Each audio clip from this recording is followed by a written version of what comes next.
আজি ফাগুনৰ 2 তাৰিখ বন্ধুসকল আৰু চাওক এই পৰিৱেশটো চাওক ফাগুন মাহ সোমোৱাৰ লগে লগে বৰ্তমান সময়ত পৰিৱেশবোৰ গছবোৰ কিছুমান গছৰ যি সৌন্দৰ্য সেই সৌন্দৰ্য অতি মধুৰ হৈ পৰে আৰু এফালে আহোঁতে আমি বাগানৰ মাজত দেখিলোঁ এই গছসমূহ চাওক ইমান ধুনীয়া লাগিছে ইমান বেছি ধুনীয়া লাগিছে আৰু ফাগুন মাহ বুলি ক'লে ফাগুন মাহটো বহুতৰে বাবে বহুত বেছি প্ৰিয় আৰু সেই প্ৰিয় কিয় প্ৰিয় হয় সেইটো আপোনালোকে নিশ্চয় জানে আৰু যিজনে অনুভৱ কৰে ফাগুন মাহৰ যি মাদকতা সেই মাদকতা সঁচাকৈ যথেষ্ট সুকীয়া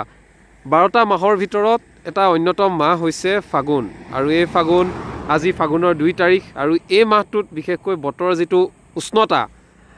গৰম হওক ঠাণ্ডাৰ ইয়াৰ এটা ভাৰসাম্য অৱস্থাত থাকে এটা ইকুৱেলিটি থাকে আৰু সেয়েহে এই ফাগুন মাহটো বহুতৰ বাবে যথেষ্ট প্ৰিয় আৰু তাৰ সমান্তৰালভাৱে এই সময়ত বৰষুণো লাহে লাহে নোহোৱা হয় বতৰ শুকান হৈ থাকে ধূলিময় হয় যদিও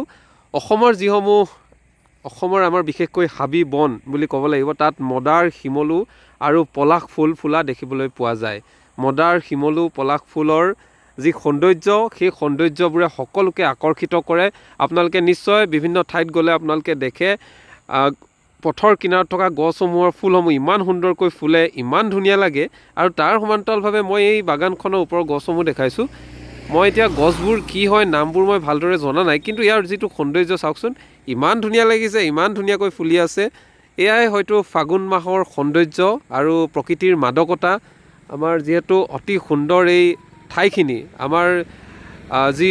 প্ৰাকৃতিকভাৱে যথেষ্ট সুন্দৰ হয় আমাৰ অসমখন তাৰ মাজতে বৰ্তমান সময়ত ফাগুন মাহটোত অতি সুন্দৰ হৈ পৰিছে এই ঠাইসমূহ আৰু আপোনালোকৰ ফালেও যদি অঞ্চলবোৰ ধুনীয়া হৈছে এনেদৰে বিভিন্ন ধৰণৰ গছসমূহ নানা ৰঙৰ গছসমূহ এনেদৰে ফুলিছে তেনেহ'লে আমাক জনাবলৈ নাপাহৰিব বন্ধুসকল মই ইয়াত দেখাইছোঁ আমাৰ ইয়াত পাকঘৰ চাৰিআলি বুলি কয় পাকঘৰ চাৰিআলিৰ পৰা অলপ আগলৈ আহিলে আপোনালোকে দেখিব ইমান ধুনীয়াকৈ ইয়াৰ বাগানৰ মাজত গছবোৰ ইমান ধুনীয়াকৈ ফুলিছে এয়াই হয়তো ফাগুন মাহৰ এক বিশেষ মাদকতা ফাগুনক লৈ বহুজনে বহু কবিতা ৰচিছে কবিতাসমূহ বিশেষকৈ মোৰ মনত পৰা নাই বা মই ইমান কাব্যিকতাৰ মাজতো মই নাজানো আচলতে কিন্তু তথাপিও ফাগুন মাহৰ যি মাদকতা ফাগুন মাহৰ যি সুন্দৰতা ফাগুন মাহৰ যি বৈশিষ্ট্য সেই বৈশিষ্ট্য বাকী মাহবোৰত নাই বা বাকী মাহবোৰত দেখিবলৈ পোৱা নাযায় ফাগুন বুলিলেই কিন্তু এক হৃদয়ত স্পৰ্শ কৰা প্ৰকৃতিৰ যি সৌন্দৰ্য সেই সৌন্দৰ্যক আচলতে আমি প্ৰতিজন ব্যক্তিয়ে উপভোগ কৰোঁ আৰু এই উপভোগ আমি আজি কৰিছোঁ বাগানৰ এতিয়া এটা পথেদি আমি আহি থাকোঁতে হঠাৎ এই বাগানখন আমি দেখিলোঁ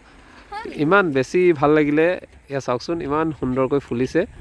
এই ফুলবোৰ গছবোৰ ইমান সুন্দৰকৈ ফুলিছে আজি ফাগুনৰ 2 তাৰিখে আপোনালোকক এই ছবিখন দেখাবলৈ পাই মই